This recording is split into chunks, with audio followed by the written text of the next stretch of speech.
ਜਿਸ ਵਿਸ਼ੇ ਦੇ ਉੱਤੇ ਗੱਲਬਾਤ ਕਰਨੀ ਆ ਉਹ ਅੱਜ ਕੈਨੇਡਾ ਦੇ ਵਿੱਚ ਬਹੁਤ ਮਹੱਤਵਪੂਰਨ ਆ, ਕਿਉਂਕਿ ਦੁਨੀਆ ਭਰ ਤੋਂ ਇਮੀਗ੍ਰੈਂਟਸ ਇੱਥੇ ਆ ਰਹੇ ਨੇ, ਖਾਸ ਕਰਕੇ ਸਾਡੇ ਬ੍ਰਿਟਿਸ਼ ਕੋਲੰਬੀਆ ਦੇ ਵਿੱਚ ਵੀ ਵੱਡੀ ਗਿਣਤੀ ਹੈ। ਇੱਥੇ ਆ ਕੇ ਜਦੋਂ ਆਪਣੀ ਉਹਨਾਂ ਨੇ ਫੋਰਨ ਕ੍ਰੈਡੈਂਸ਼ਲਿੰਗ ਕਰਾਉਣੀ ਹੁੰਦੀ ਹੈ ਤਾਂ ਸਮੱਸਿਆਵਾਂ ਬਹੁਤ ਨੇ। ਇੱਕ ਤਾਂ ਪ੍ਰੋਸੈਸ ਲੈਂਥੀ ਬਹੁਤ ਆ, ਪ੍ਰੋਪਰ ਜਾਣਕਾਰੀਆਂ ਕਈ ਵਾਰੀ ਨਹੀਂ ਮਿਲਦੀਆਂ, ਤੇ ਔਖਾ ਵੀ ਬਹੁਤ ਆ, ਜਿਹਦੇ ਕਰਕੇ ਬਹੁਤ ਸਾਰੇ ਲੋਕ ਆਪਣੀ ਲਾਇਰ ਦੀ ਪ੍ਰੈਕਟਿਸ, ਆਪਣੀ ਡਾਕਟਰ ਦੀ ਪ੍ਰੈਕਟਿਸ, ਆਪਣੀ ਟੀਚਿੰਗ ਦੀ ਪ੍ਰੈਕਟਿਸ, ਆਪਣੀ ਫਿਜ਼ੀਓਥੈਰੇਪਿਸਟ ਦੀ, ਡੈਂਟਿਸਟ ਦੀ, ਜਾਂ ਹੋਰ ਕਿਸੇ ਕੋਈ ਵੀ ਐਸਾ ਜਿਹੜਾ ਕੋਈ ਵੀ ਪ੍ਰੋਫੈਸ਼ਨ ਜਿਹਦੇ ਵਿੱਚ ਫੋਰਨ ਕ੍ਰੈਡੈਂਸ਼ਲਿੰਗ ਕਰਾਉਣੀ ਪੈਂਦੀ, ਉਹਨੂੰ ਗਿਵ ਅਪ ਕਰ ਦਿੰਦੇ ਨੇ ਅਤੇ ਉਹ ਹੋਰ ਜੋਬਾਂ 'ਚ ਇਨਵੋਲਵ ਹੋ ਜਾਂਦੇ ਨੇ। ਉਹ ਟਰੱਕ ਚਲਾਉਣ ਲੱਗ ਜਾਂਦੇ ਨੇ, ਉਹ ਟੈਕਸੀ ਬਿਜ਼ਨਸ 'ਚ ਇਨਵੋਲਵ ਹੋ ਜਾਂਦੇ ਨੇ। ਜਿਹੜੇ ਵੀ ਕੰਮ ਰਾਈਟ ਅਵੇਲੇਬਲ ਹੁੰਦੇ ਨੇ ਉਸ ਪਾਸੇ ਚੱਲ ਜਾਂਦੇ ਨੇ। ਪਰ ਬਾਕੀ ਡਿਪਾਰਟਮੈਂਟਸ ਵਿੱਚ ਵੀ ਇਸ ਵਕਤ ਬਹੁਤ ਵੱਡੀ ਨੀਡ ਆ ਸਾਰੇ ਪ੍ਰੋਫੈਸ਼ਨਸ ਦੀ। ਉਹਦੇ ਬਾਬਤ ਹੁਣ ਸਰਕਾਰ ਕੀ ਕਰਦੀ ਆ ਰਹੀ ਹੈ, ਪਰਮਾਰ ਸਾਹਿਬ ਨਾਲ ਅਗਲੀ ਗੱਲਬਾਤ ਕਰਦੇ ਹਾਂ। ਪਰਮਾਰ ਸਾਹਿਬ ਸਤਿ ਸ਼੍ਰੀ ਅਕਾਲ ਜੀ, ਤੁਹਾਡਾ ਬਹੁਤ ਸਵਾਗਤ। ਸਤਿ ਸ਼੍ਰੀ ਅਕਾਲ ਮਿਸਟਰ ਕਾਲਾ, ਸਤਿ ਸ਼੍ਰੀ ਅਕਾਲ ਸਾਰੇ ਲਿਸਨਰਸ ਨੂੰ। ਪਰਮਾਰ ਸਾਹਿਬ, ਜਿਵੇਂ ਮੈਂ ਦੱਸ ਰਿਹਾ ਸੀ ਕਿ ਇਹ ਸਮੱਸਿਆ ਸਰਕਾਰ ਇਸ ਚੀਜ਼ ਤੋਂ ਭਲੀ ਭਾਂਤੀ ਵਾਕਫ ਆ ਕਿ ਗਰਾਊਂਡ ਦੇ ਉੱਤੇ ਚੱਲ ਕੀ ਰਿਹਾ ਜੀ ਅਸਲ 'ਚ? ਹਾਂਜੀ ਬਿਲਕੁਲ ਮਿਸਟਰ ਕਾਲਾ, ਤੁਸੀਂ certainly acknowledge ਕਰਤਾ ਬਹੁਤ challenges ਇੱਥੇ newcomers Canada ਆਉਣ ਨੂੰ, British Columbia ਆਉਣ ਨੂੰ, especially those educated, credential recognize ਕਰਨੇ ਨੂੰ। ਸੋ ਮੈਨੂੰ ਪ੍ਰੀਮੀਅਰ ਨੇ ਟਾਸਕ ਦਿੱਤਾ ਆ about a month ago, and ਮੈਨੂੰ ਅਪੋਇੰਟ ਕੀਤੀ ਸੀ ਪਾਰਲੀਮੈਂਟਰੀ ਸੈਕਟਰੀ ਇੰਟਰਨੈਸ਼ਨਲ ਕ੍ਰੈਡੈਂਸ਼ੀਅਲਸ ਨੂੰ ਫਿਨਿਸ਼ ਲਾਈਨ ਤੋਂ ਕ੍ਰਾਸ ਕਰਨੇ ਨੂੰ। ਅਸੀਂ ਪਿਛਲੇ ਸਾਲ ਦੇ ਵਿੱਚ international credential recognition act pass ਕੀਤਾ ਸੀ, ਐਂਡ ਹੁਣ ਮੇਰੀ ਰਿਸਪੌਂਸਿਬਿਲਿਟੀ ਹੈ ਸਾਰੀ ਰੈਗੂਲੇਟਰੀ ਫਰੇਮਵਰਕ ਫੈਕਟ ਦੇ ਵਿੱਚ ਪਾਉਣ ਨੂੰ, ਸਾਡੀ ਰੈਗੂਲੇਟਰੀ ਬਾਡੀਜ਼ ਦੇ ਨਾਲ ਕੰਮ ਕਰਨ ਨੂੰ। ਸੋ ਇੱਥੇ ਲੋਕ ਆ ਸਕਦੇ ਆ, ਉਹਦੇ ਕ੍ਰੈਡੈਂਸ਼ੀਅਲਸ ਰੈਕਗਨਾਈਜ਼ ਹੋ ਸਕਦੇ ਨੇ, ਇੱਥੇ ਕੰਮ ਕਰ ਸਕਦੇ ਆ। ਇਹ ਸਾਡੀ ਨੰਬਰ 1 ਰਿਸਪੌਂਸਿਬਿਲਿਟੀ ਹੈ ਗਵਰਨਮੈਂਟ, ਐਂਡ ਅਸੀਂ ਇਹ ਰੈਗੂਲੇਟਰੀ ਬਾਡੀਜ਼ ਦੇ ਨਾਲ ਕੰਮ ਕਰਕੇ ਫਿਨਿਸ਼ ਕਰੋਗੇ। ਅੱਛਾ, ਇਸ ਬਾਬਤ ਕੁਛ ਤੁਹਾਡੀ ਸਰਕਾਰ ਵੱਲੋਂ ਪਿਛਲੇ ਹਫ਼ਤੇ ਤਬਦੀਲੀਆਂ ਕੀਤੀਆਂ ਗਈਆਂ ਕੁਛ ਫੰਡਿੰਗ ਨੂੰ ਲੈ ਕੇ ਜਾਂ ਹੋਰ ਚੀਜ਼ ਨੂੰ, ਕਿੰਨੀ ਚਿਰ ਤੱਕ ਸਾਰੇ ਮਸਲੇ ਹੱਲ ਹੋਣ ਦੀ ਆਸ ਰੱਖੀ ਜਾ ਸਕਦੀ ਹੈ? ਹਾਂਜੀ ਬਿਲਕੁਲ ਮਿਸਟਰ ਕਾਲਾ, ਅਸੀਂ certainly ਫੰਡਿੰਗ ਕਮਿਟਮੈਂਟਸ ਮੇਕ ਕੀਤੇ ਹੋ ਆ ਇਹ ਕੰਮ ਕਰਨ ਨੂੰ। ਅਸੀਂ ਪਿਛਲੇ ਸਾਲ ਦੇ ਵਿੱਚ ਅਨਾਉਂਸ ਕੀਤਾ ਸੀ 1.5 ਮਿਲੀਅਨ ਇਹ foreign credentials, international credentials recognition ਕਰਨ ਨੂੰ। ਅਸੀਂ certainly more announcements make ਕਰੋਗੇ in the next number of days and weeks ahead, but ਅਸੀਂ certainly results see ਕੀਤੇ ਹੋ ਆ healthcare ਦੇ ਵਿੱਚ। Certainly more nurses and doctors are easing their way through the system, but ਸਾਨੂੰ ਪਤਾ mister ਕਾਲਾ ਬਹੁਤ challenges ਹੈਗੇ, ਤੁਸੀਂ ਲਿਸਟ ਕੀਤੇ ਹੋ ਸੀ, whether lawyers, certainly doctors and nurses which ਅਸੀਂ ਕੰਮ ਕੀਤਾ ਹੈ, but also real estate agents as well as social workers and other professions as well, and ਅਸੀਂ ਇਹ very important ਕੰਮ ਕਰਦੇ ਆ in the weeks ahead। Parmar ਸਾਹਿਬ, ਕਿਉਂਕਿ ਤੁਸੀਂ ਵੀ ਥੋੜ੍ਹੀ ਦੇਰ ਤੋਂ ਹੁਣ ਪੋਲੀਟਿਕਸ 'ਚ ਨਾਲ ਐਕਟਿਵਲੀ MLA ਹੋ, ਪਹਿਲਾਂ ਤੁਸੀਂ ਵੀ ਹੁਣ ਵੀ ਗਰਾਊਂਡ 'ਤੇ ਕਈ ਪਾਸੇ ਅਸੀਂ ਦੇਖਿਆ ਵੈਨਕੂਵਰ ਜਾਂ ਹੋਰ ਪਾਸੇ ਵੀ ਜਾਂਦੇ ਹੋ। ਇੱਕ ਆਮ ਬੰਦੇ ਵਾਂਗੂ ਜੇ ਸੋਚਿਆ ਜਾਏ, ਹਸਪਤਾਲਾਂ ਦੇ ਵਿੱਚ ਡਾਕਟਰ ਦੀ ਲੋੜ ਆ, ਹਸਪਤਾਲਾਂ ਦੇ ਵਿੱਚ ਨਰਸਿਸ ਦੀ ਲੋੜ ਆ, ਸਕੂਲਾਂ ਦੇ ਵਿੱਚ ਟੀਚਰਸ ਦੀ ਲੋੜ ਆ, ਠੀਕ ਹੈ, ਪ੍ਰੈਕਟਿਸ ਕਰਨ ਨੂੰ ਲਾਇਰਸ ਦੀ ਜ਼ਰੂਰਤ ਆ, ਪਰ ਵਿੱਚ ਜਿਹੜਾ ਉਹਨਾਂ ਨੂੰ ਇੱਕ ਗੈਪ ਆ ਉਹ ਬਹੁਤ ਵੱਡਾ ਹੈ। ਜੇ ਉਹ ਤੁਸੀਂ ਦੱਸਿਆ ਕਿ ਹਾਂ ਸਰਕਾਰ ਇਸ ਚੀਜ਼ ਨੂੰ ਰਿਕੋਗਨਾਈਜ਼ ਕਰਦੀ ਆ, ਆਪਾਂ ਕਿੰਨੀ ਕੁ ਉਮੀਦ ਰੱਖੀਏ ਸਰਕਾਰ ਤੋਂ? ਵੈਸੇ ਤਾਂ ਫੈਡਰਲ ਸਰਕਾਰ ਦਾ ਵੀ ਕੰਮ ਆ, ਕਿਉਂਕਿ ਤੁਸੀਂ ਇਸ ਵਕਤ ਪ੍ਰੋਵਿੰਸ਼ੀਅਲ ਸਰਕਾਰ ਦੇ ਵਿੱਚ ਇਨਵੋਲਵ ਹੋ। ਅਸੀਂ ਤੁਹਾਨੂੰ ਪ੍ਰੋਵਿੰਸ਼ੀਅਲ ਤੌਰ ਦੇ ਉੱਤੇ ਪੁੱਛਦੇ ਹਾਂ ਕਿ ਕਦੋਂ ਤੱਕ ਲਾਇਰਸ ਜਾਂ ਡਾਕਟਰਸ ਨੂੰ ਟੈਕਸੀ ਜਾਂ ਟਰੱਕ ਚਲਾਉਣ ਤੋਂ ਛੁਟਕਾਰਾ ਮਿਲੇਗਾ? ਉਹ ਕੰਮ ਮਾੜੇ ਨਹੀਂ, ਬਹੁਤ ਵਧੀਆ ਨੇ, ਪਰ ਜਿਸ ਤਰੀਕੇ ਦੀ, ਜਿਸ ਲੈਵਲ ਦੀ ਉਹਨਾਂ ਦੀ ਜੋ ਪੜ੍ਹਾਈ ਹੈ, ਜਿੰਨਾ ਲੰਬਾ ਸੰਘਰਸ਼ ਪਹਿਲਾਂ ਕਰਕੇ ਆਏ ਹੁੰਦੇ ਨੇ, ਉਹ ਆਪਣੇ ਪ੍ਰੋਫੈਸ਼ਨ 'ਚ ਜਾਣਾ ਚਾਹੁੰਦੇ ਨੇ। ਕੀ ਉਹ ਸਮਾਂ ਫਾਈਨਲੀ ਕਦੋਂ ਤੱਕ ਘਟੇਗਾ? ਬਿਲਕੁਲ ਮਿਸਟਰ ਕਾਲਾ, ਇਹ ਸਮਾਂ ਆ ਗਿਆ। ਅਸੀਂ ਤਾਂ ਹੀ ਇਹ ਵੈਰੀ ਇੰਪੋਰਟੈਂਟ ਲੈਜਿਸਲੇਸ਼ਨ ਪਾਸ ਕੀਤੀ ਹੋ, ਐਂਡ ਅਸੀਂ ਚੇਂਜਸ ਇਨ ਇਫੈਕਟ ਕੀਤੇ ਹੋ। ਮੈਂ ਹੁਣ ਇੱਥੇ ਵੈਨਕੂਵਰ ਦੇ ਵਿੱਚ 2-3 ਦਿਨ ਹੋ ਗਿਆ ਇੱਥੇ ਗੱਲਾਂ ਕਰਦਾ ਇੰਟਰਨੈਸ਼ਨਲ ਸਟੂਡੈਂਟਸ ਦੇ ਨਾਲ, ਨਿਊਕਮਰਸ ਦੇ ਨਾਲ। ਬਹੁਤ ਬੜੀ ਸਟੋਰੀਜ਼ ਮੈਂ ਸੁਣੇ ਹੋ ਆ। ਮੈਂ ਸਰਟਨਲੀ ਤੇਰੇ ਨਾਲ ਵੀ ਗੱਲਾਂ ਕੀਤੀਆਂ, ਕਿੰਨੀ ਦੁਖੀ ਸਟੋਰੀਜ਼ ਲੋਕ ਨੇ ਮੈਨੂੰ ਸ਼ੇਅਰ ਕੀਤੇ ਹੋ ਆ। ਇੱਥੇ ਆਏ ਹੋ ਆ, ਪੜ੍ਹੇ ਲਿਖੇ ਹੋ ਬੰਦੇ ਆ, ਵੈਰੀ ਸਕਸੈਸਫੁਲ ਕਰੀਅਰਸ ਆ, ਇੱਥੇ ਉਹ ਟ੍ਰਾਂਸਲੇਟ ਨਹੀਂ ਕਰ ਸਕਦੇ। ਐਂਡ ਸਰਟਨਲੀ ਮਿਸਟਰ ਕਾਲਾ, ਅਸੀਂ ਬਹੁਤ ਵਾਰੀ ਸੁਣਿਆ ਹੈ ਇੱਥੇ ਬਿਲੀਫ ਹੈਗਾ ਸਾਡੀ ਰੈਗੂਲੇਟਰੀ ਬਾਡੀਜ਼ ਵਿੱਚ, ਐਂਡ ਸਮਟਾਈਮਸ ਸਾਡੀ ਗਵਰਨਮੈਂਟ ਸਟਰਕਚਰਸ ਦੇ ਵਿੱਚ, that ਇੱਥੇ ਕੈਨੇਡਾ ਦੇ ਵਿੱਚ ਸਾਰਾ ਕੁਛ ਬੈਟਰ ਆ, ਸਾਡੇ ਕੋਲ ਬੈਟਰ ਟ੍ਰੇਨਿੰਗ ਆ, ਐਂਡ ਸਾਡੇ ਤਾਂ ਹੀ ਇੰਡੀਆ ਦੇ ਵਿੱਚ ਤੁਸੀਂ ਡਾਕਟਰ ਦੀ ਕੋਰਸਿਸ ਟੇਕ ਕੀਤੇ ਹੋ ਐਂਡ ਲਰਨਿੰਗ ਕੀਤੀ ਹੋ, ਇੱਥੇ ਕੈਨੇਡਾ ਦੇ ਵਿੱਚ ਮਚ ਬੈਟਰ ਆ। ਐਂਡ ਮੈਨੂੰ ਇਹ ਫਰਸਟ੍ਰੇਸ਼ਨ ਬਹੁਤ ਸੁਣਦਾ ਆ ਮਿਸਟਰ ਕਾਲਾ, ਬਿਕਾਜ਼ ਇੰਡੀਆ ਦੇ ਵਿੱਚ ਟ੍ਰੇਨਿੰਗ ਐਕਸਲੈਂਟ ਆ, ਕੈਨੇਡਾ ਦੇ ਵਿੱਚ ਵੀ ਇੱਥੇ ਐਕਸਲੈਂਟ ਟ੍ਰੇਨਿੰਗ ਆ, ਇਹਨੇ ਅਸੀਂ ਮੈਚ ਕਰ ਸਕਦੇ ਆ। ਤਾਂ ਹੀ ਅਸੀਂ ਇਹ ਚੇਂਜ ਕੀਤੇ ਹੋਏ ਰੈਗੂਲੇਟਰੀ ਬਾਡੀਜ਼ ਦੇ ਵਿੱਚ। Canadian work experience as an example, ਮੈਂ ਹੈਰਾਨ ਹੋ ਗਿਆ ਫਿਰ ਮੈਂ ਪਹਿਲੀ ਵਾਰੀ ਸੁਣਿਆ ਸੀ ਇੱਥੇ ਆ ਕੇ credentials recognize ਕਰਦੇ, and ਉਹ ਕਹਿੰਦੇ ਤੁਸੀਂ only apply ਕਰ ਸਕਦੇ if ਤੁਹਾਡੇ ਕੋਲ Canadian work experience ਹੈਗਾ। Canadian work experience ਦੇ ਬਾਅਦ ਤੁਸੀਂ ਕੰਮ ਕਰ ਸਕਦੇ ਆ ਇੱਥੇ।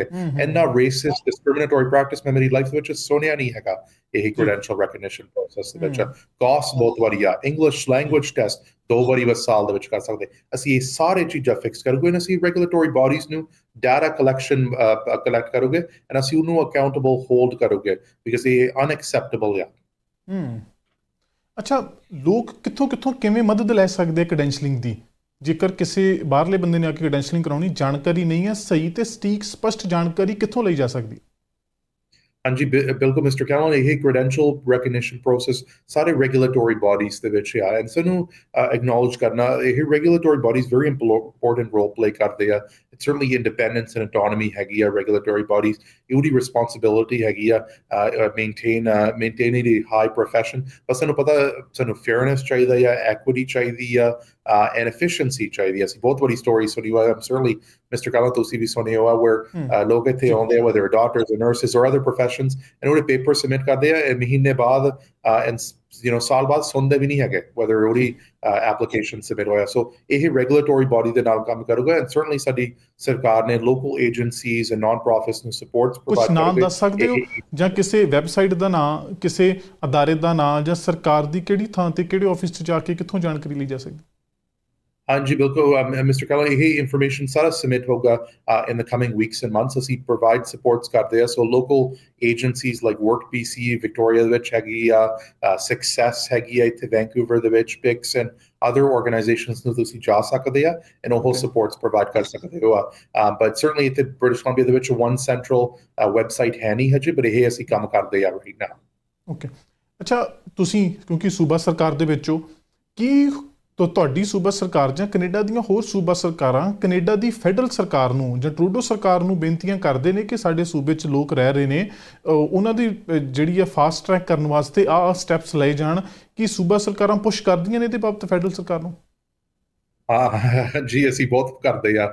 Certainly provincial nominee program example ਹੈਗੀ ਆ where ਸਾਡੀ ਸਰਕਾਰ ਬਹੁਤ ਵਾਰੀ ਟਰੂਡੋ ਦੀ ਸਰਕਾਰ ਨੂੰ ਪੁੱਛਿਆ ਆ ਫੈਡਰਲ ਗਵਰਨਮੈਂਟ ਨੂੰ increase ਕਰਨ ਨੂੰ ਨੰਬਰਸ ਸਾਡੇ PNP ਸੀਟਸ। ਸਰਟਨਲੀ ਇੱਥੇ ਬ੍ਰਿਟਿਸ਼ ਕੋਲੰਬੀਆ ਵਿੱਚ ਰਾਈਟ ਨਾਓ 9000 ਹੈਗੇ, ਅਸੀਂ ਮੰਗਦੇ ਉਹ ਇਨਕਰੀਜ਼ ਕਰਨ ਨੂੰ ਬਿਕਾਜ਼ ਇੱਥੇ ਅਸੀਂ ਇਹ ਟੂਲ ਯੂਜ਼ ਕਰ ਸਕਦੇ ਆ doctors, nurses, teachers, early childhood educators, tech sector ਦੇ ਵਿੱਚ ਇੰਜੀਨੀਅਰਸ ਲੈ ਕੇ ਆ ਸਕਦੇ ਆ। ਸਰਟਨਲੀ ਅਸੀਂ ਐਡਵੋਕੇਸੀ ਕਰਦੇ ਹਾਂ। ਸਾਡੀ ਨਵੀਂ ਮਿਨਿਸਟਰ ਲੀਸਾ ਬੇਅਰ ਕਨਵਰਸੇਸ਼ਨਸ ਕਰਦੀ ਆ ਮਾਰਕ ਮਿਲਰ ਫੈਡਰਲ ਸਰਕਾਰ ਇਮੀਗ੍ਰੇਸ਼ਨ ਮਿਨਿਸਟਰ ਦੇ ਨਾਲ ਇਹ ਟੂਲ ਸਾਨੂੰ ਪ੍ਰੋਵਾਈਡ ਕਰਨ ਬਿਕਾਜ਼ ਸਾਨੂੰ ਪਤਾ ਆ mister Kahlon international students, newcomers ਸਾਨੂੰ ਇੱਥੇ ਚਾਹੀਦੇ ਆ ਬ੍ਰਿਟਿਸ਼ ਕੋਲੰਬੀਆ ਦੇ ਵਿੱਚ। ਸਾਨੂੰ ਚਾਹੀਦੇ ਆ ਬਿਕਾਜ਼ ਸਾਡੀ ਇਕਨੋਮੀ ਗਰੋ ਹੁੰਦੀ ਆ ਐਂਡ ਸਾਨੂੰ ਪਤਾ ਆ ਸਾਨੂੰ ਇਹ ਟੈਲੈਂਟ ਚਾਹੀਦਾ ਬਿਕਾਜ਼ ਇੱਥੇ ਜੌਬ ਓਪਨਿੰਗਸ ਹੈਗੇ ਆ।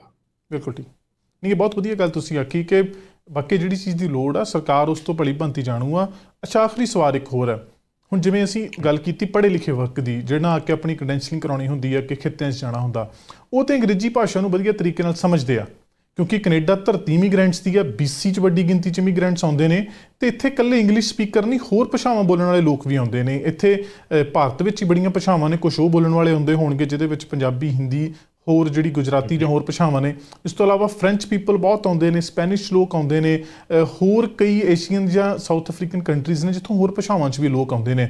ਉਹਨਾਂ ਨੂੰ ਇਹ ਸਾਰੇ ਪ੍ਰੋਸੈਸ ਬਾਰੇ ਜਾਣਕਾਰੀ ਕਰਾਉਣੀ ਜਾਂ ਨਵੇਂ ਜਦੋਂ ਦੇਸ਼ 'ਚ ਆਉਣਾ, ਦੇਸ਼ ਦੇ ਕਾਇਦੇ ਕਾਨੂੰਨਾਂ ਬਾਰੇ ਜਾਣਕਾਰੀ ਕੀ ਬਾਕੀ ਭਾਸ਼ਾਵਾਂ ਦੇ ਵਿੱਚ ਵੀ ਕਿਤੇ ਉਪਲਬਧ ਹੈ? ਮਿਸਟਰ ਕੈਲਨ, ਮੈਂ ਬਹੁਤ ਖੁਸ਼ ਹਾਂ ਤੂੰ ਇਹ ਕਿਹਾ ਬਿਕਾਜ਼ ਇਹ ਗੱਲ ਮੈਂ ਬਹੁਤ ਵਾਰੀ ਕੀਤੀ ਲਾਸਟ 2 ਡੇਜ਼ ਦੇ ਵਿੱਚ ਇੰਟਰਨੈਸ਼ਨਲ ਸਟੂਡੈਂਟਸ ਦੇ ਨਾਲ, ਨਿਊ ਕਮਰਸ ਦੇ ਨਾਲ।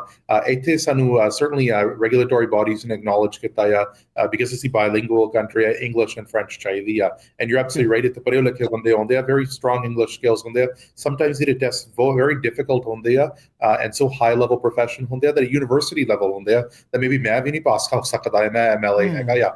ਬਟ ਤੁਸੀਂ ਐਕਨੋਲਜ ਕੀਤਾ ਵੈਰੀ ਫਾਲਟ ਹੈਗੀ ਸਾਡੀ ਸਿਸਟਮ ਦੇ ਵਿੱਚ।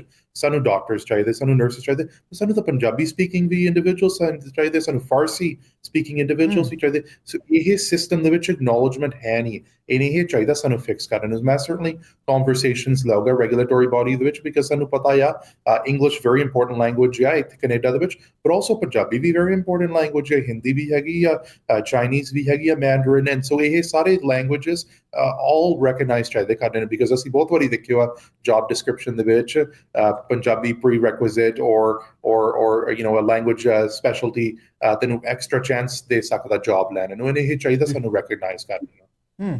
ਪਰਮਾਰ ਸਾਹਿਬ, ਤੁਹਾਡਾ ਅੱਜ ਲਈ ਧੰਨਵਾਦ।